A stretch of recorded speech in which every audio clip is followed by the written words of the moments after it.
अपने माँ बाप का दिल न दुखाओ। शादी की सुहाग सेज पर बैठी एक स्त्री का पति जब भोजन का थाल लेकर अंदर आया तो पूरा कमरा उस स्वादिष्ट भोजन की खुशबू से भर गया। रोमांचित उस स्त्री ने अपने पति से निवेदन किया कि माँ जी को भी यहीं बुला लेते तो हम तीनों साथ बैठकर भोजन करते हैं।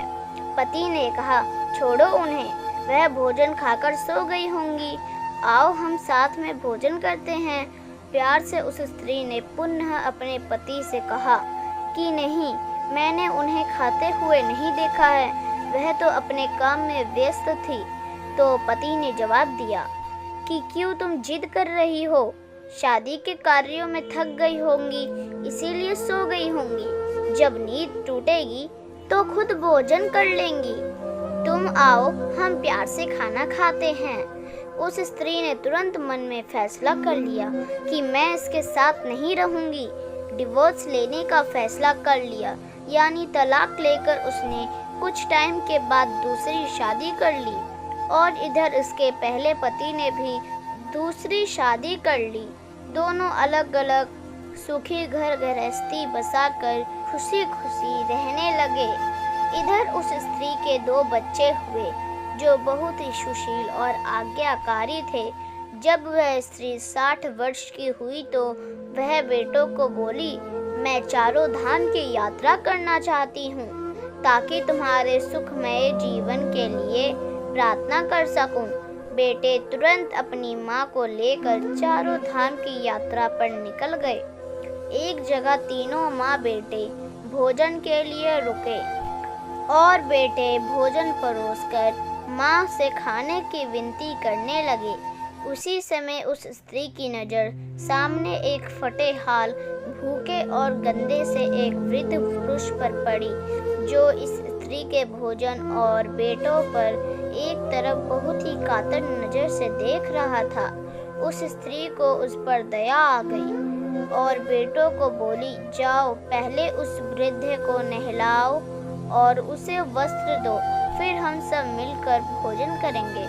बेटे जब उस वृद्ध को नहलाकर कपड़े पहनाकर उसे उस स्त्री के सामने लेकर आए तो वह स्त्री आश्चर्यचकित रह गई।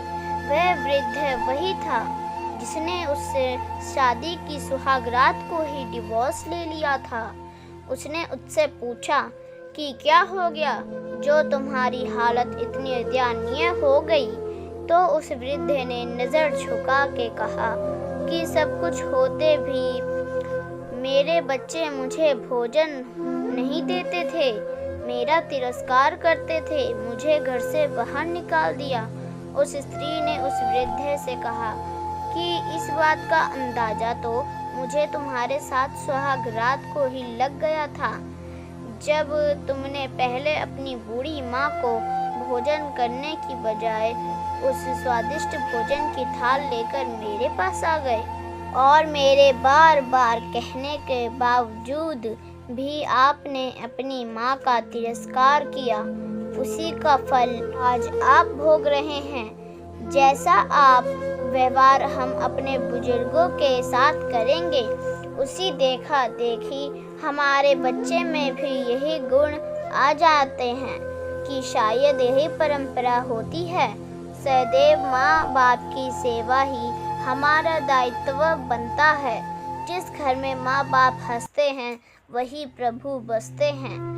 वृक्ष चाहे कितना भी पुराना हो, फल फूल देने के बावजूद उसकी कीमत कभी कम नहीं होती, उसकी छाया हमेशा बनी रहती है।